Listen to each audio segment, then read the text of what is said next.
Hello, Chess.com members.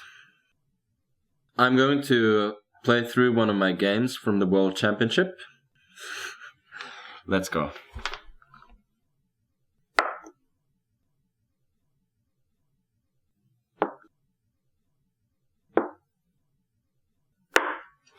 The fun thing about this beginning is that this happened in 4 of the games, so we don't know which game it's going to be yet.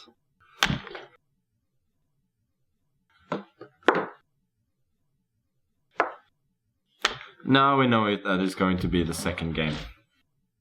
White against Anand.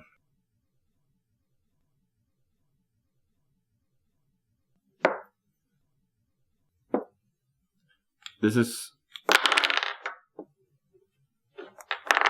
The good thing is that this can be edited out. Haha. So this move has 2 functions. One is that it takes this square away from the knight, and the other is that it takes the square away from the bishop. Seriously though, one of the things I'm playing for is that the light squared bishop, which is the bishop that has no opponent and is supposed to be the strong one, doesn't have any particular prospects at the moment.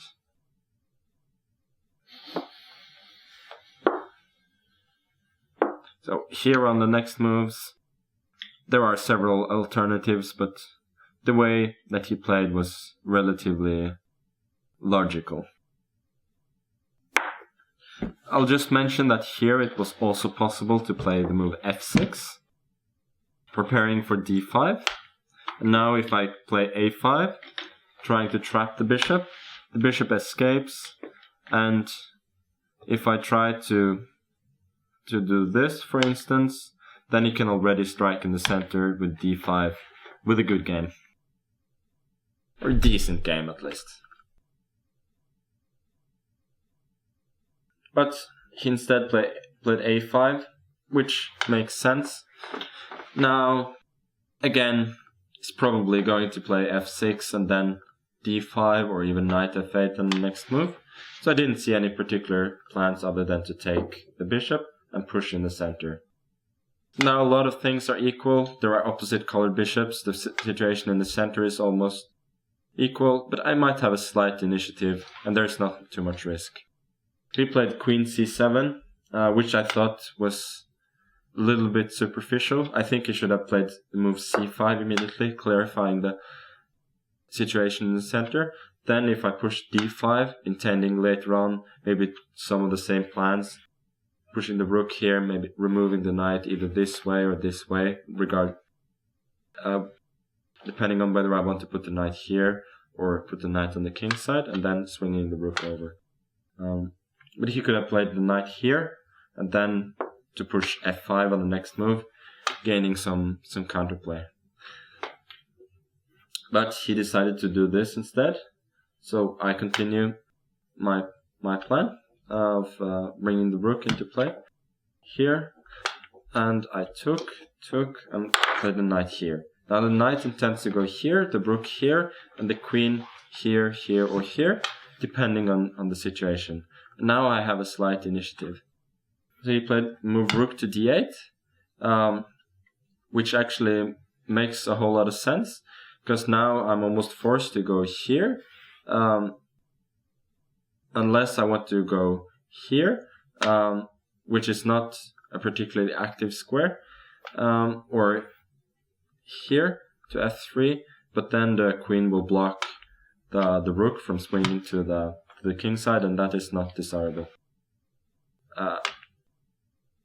So I went here, but now the pawn's march to h5 is blocked, and I will have to move the queen later on to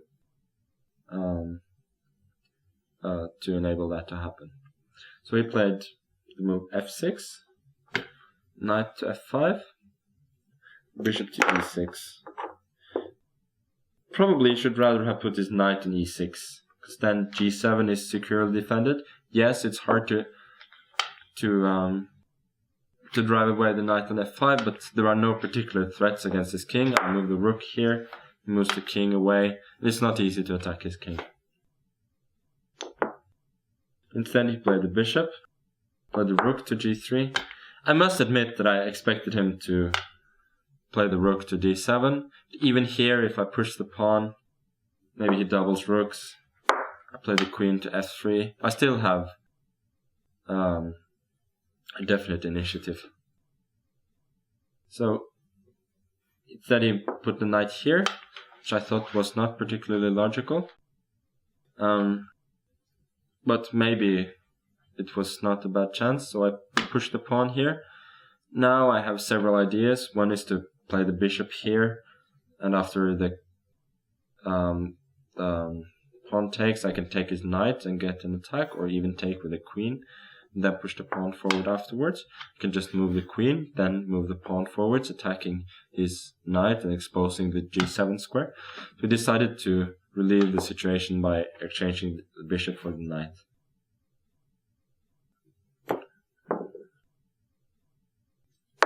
Now we've exchanged 2 pairs of minor pieces. Actually here maybe I had another choice, because my main goal is to double the rooks on the e file, but that is not so easy, because this rook's square is taken away, the e3 square is taken away, and I have to move the rook many times to double that. So maybe the best move was actually to go all the way over back to the a file.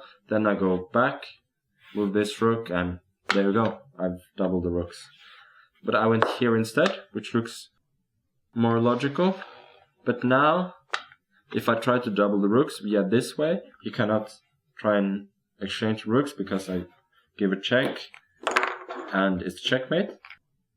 But to prepare that move, no, wait a second. He can just play queen f7, and to get something, I have to exchange the queens, take this pawn. But then he has several ways, for instance, to go here, of gaining serious drawing chances. So instead, I went with the rook here, preparing this maneuver. And here he definitely should have given his king a bit of air with this move, h6. Now if I move the rook here, he can play the rook to d4, forcing my rook either to move away or exchange. Otherwise, I might have had to move the rook all the way over here, or to b3 in order to continue this maneuver. So, but instead, he went rook to b8 to protect this weak pawn. But now I can bring the rook into play, as again, if he moves the rook here, there is a checkmate. So he moved his queen here. Now the idea is, if I, for example, take the pawn, he will give a check and exchange rooks, again with better drawing chances than he has in the game. So I move the king, safeguarding the king and preventing the check. So we're going to stop it here. The position is very good for white for a number of reasons. I will soon control the e-file with two rooks and maybe even a queen. If I go here, my king is safer than his, since his 7th rank is exposed. His b-pawn is weak, and in general, it's such with only major pieces on the board that the side that has the safer king has also less weaknesses, because you need with a safer king, it's easier to activate your pieces, and then you can more easily attack the opponent's weaknesses rather than defend your own. Not all my moves from here on were too great, but eventually I managed to win.